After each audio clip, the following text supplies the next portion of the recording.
Hi everyone and welcome back. Today we are going to be doing a mood reading vlog because I am trying to avoid a reading slump as much as I possibly can, and I feel like the first reading vlog of the year should be a mood reading vlog. Let's just get right into the video. I was thinking that my first book could be Alive and Wells. I haven't really heard many people talking about this one. All I know from the description that I've just read is it is like a small town vibe. Our female main character is trying to get out of like an abusive situation, but then there's like a male main character who's like a rancher, along those lines. So I thought I could start this because it shouldn't take me long to read, but I'll give you all an update once I've started it.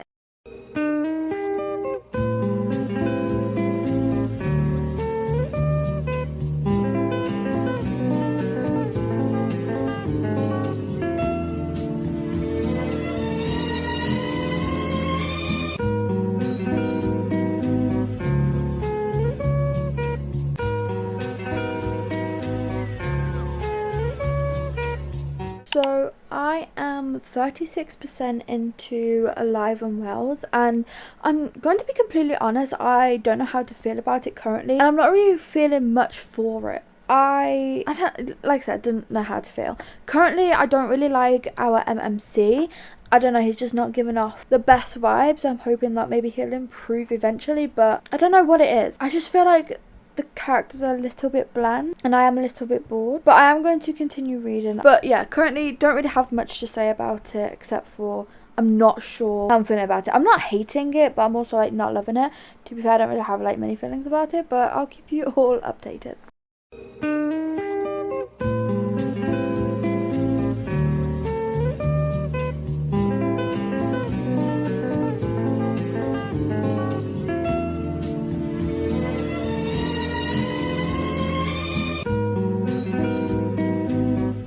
Been a while since I updated you all. It is now the next day. Last night I ended up finishing Alive and Wells by Bailey Hannah, and I'm not gonna lie to you, I don't really have many feelings about it. I'm quite average about this book. I didn't hate it, I also didn't love it. The MMC wasn't a favourite of mine. I really didn't like him, especially in the beginning. He did get better throughout the book, but I don't know, I just didn't like the way he compared our female main character to his ex. He was always comparing the two women. He was always talking about his ex, too much for my liking, considering it was like not really a serious thing. Although to be fair, he thought it was a serious thing. She didn't type thing. It was like a weird situation. But either way, I don't know, I just didn't like how he was comparing them all the time. And as for my female main character, I just feel like she was quite bland. There wasn't like really much personality to her. I feel like we didn't really get much, to be completely honest. But like I said, it did get a little bit better near the end. I'm gonna rate this 3 stars. I feel like that's like a nice average rating with how I'm feeling about this book. And then I started listening to the audiobook for Tell Me Lies because I have been watching the series recently for season 3, and it put me in the mood to read the book because I've been meaning to do it for a while and I just haven't. And I think I got about halfway through currently, and I'm liking it so far. Again, it's quite average.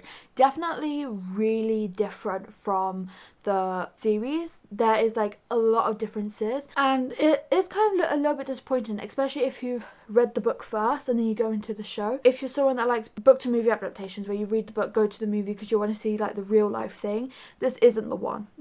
If I'm being completely honest. Like I said, the book is still good. I hate Stephen, which is the point, to be completely honest. I think that is the whole point of characters, for you to hate him, but I don't think I've hated a character in a book so much in my life. Like, reading this makes me angry, and I'm not a big fan of Lucy, but she isn't as much of a bad character. Like, I can deal with her, you know.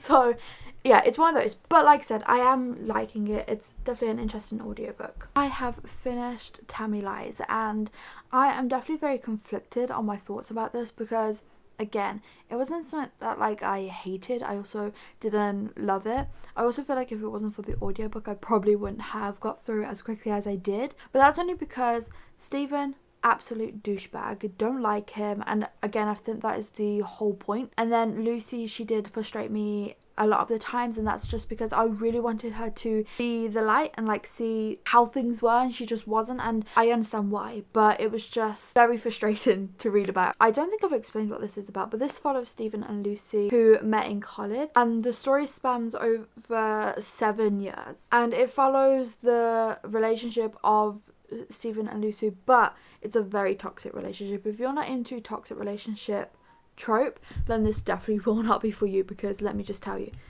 they are toxic, if I must say so myself.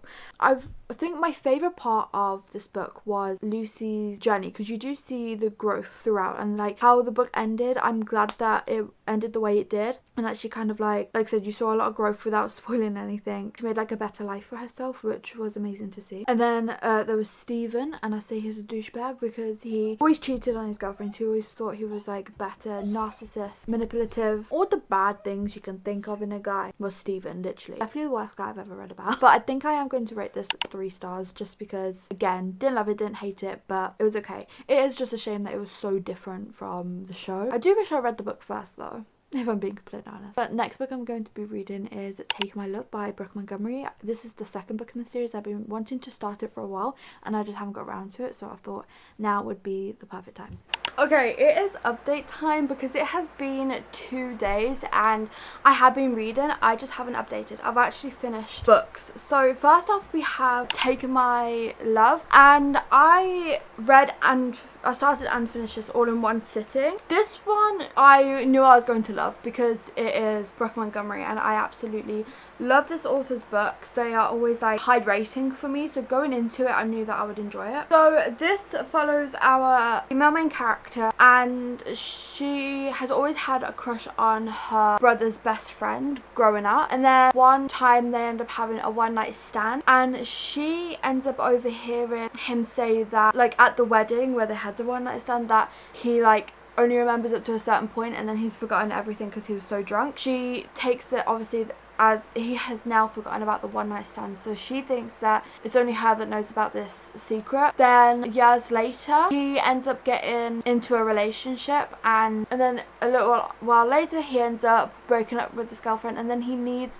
a place to stay and she's the only one who has a room. They end up becoming roommates. That's the best way of describing it without spoiling too much. If you like small town cowboy romance, forbidden crushes, forced proximity, goat yoga and ranch life, spicy open door romances, and all the yearning tension and a happy ever after, then this book would be for you. But yeah, I absolutely love this. The tension between the characters I loved that it wasn't a slow burn per se, but I didn't rush into anything, and it did take a while for things to start to happen because it was more like I'm determined to stay your friend type thing. We're not going to cross this line, but it was really enjoyable. I did decide to rate this one 4 stars, and then straight after that one I decided to go into another Brooke Montgomery book, although this one's written under Brooke Fox. I decided to start Between Hate and Desire.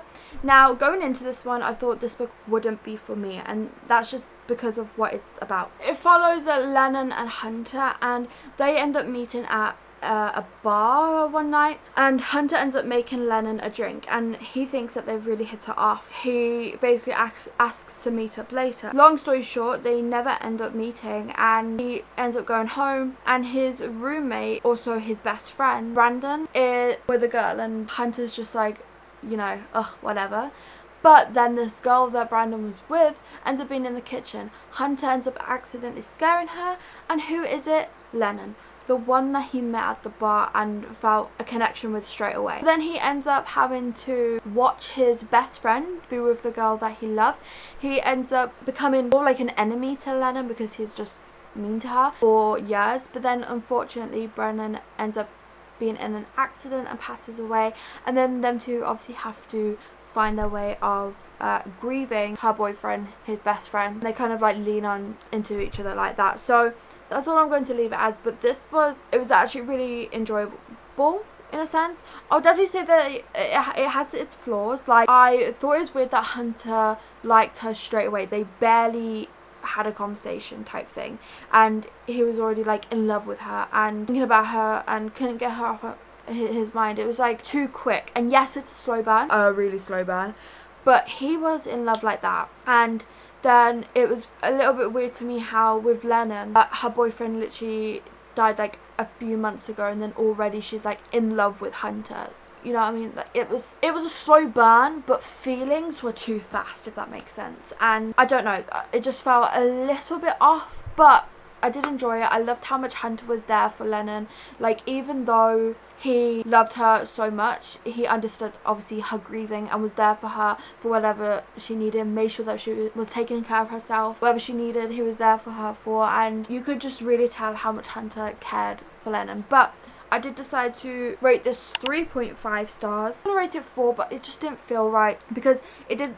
The book did also feel a bit too long. I felt like some things were starting to become like repetitive, and it was just drawn out a little bit too much. But otherwise, the story itself was really enjoyable. I didn't think it was gonna be my thing because I don't really like it when like the female main character or male character already has like, is that already in a relationship type thing? I don't know. Normally that's not like, I read it, but normally it's not my thing. This one shocked me. And then the one I'm currently reading is the second book from that, which is Between Regrets and Promises. I decided to go straight into the second one because the way the first one ended was to set up for the second book, and it left you like, oh my goodness, what happened? This is like major type thing.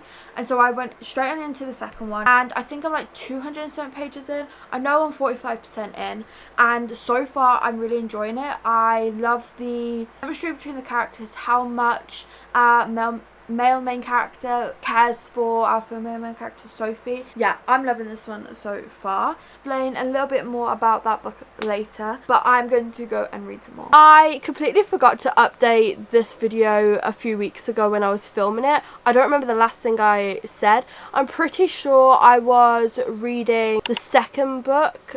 I can't remember what it's called now. Regrets and Promises or something like that. Like, I did rate it 4.5 stars if I remember correctly, or 4.25 stars. I generally can't remember because, like I said, it's been a while. And I went straight into the third book in that series because I loved it so much. But then I completely forgot about that. I was doing this video, got ill with the flu, and now I'm filming the outro because I thought it would be best to just end this video and start a fresh one for you all.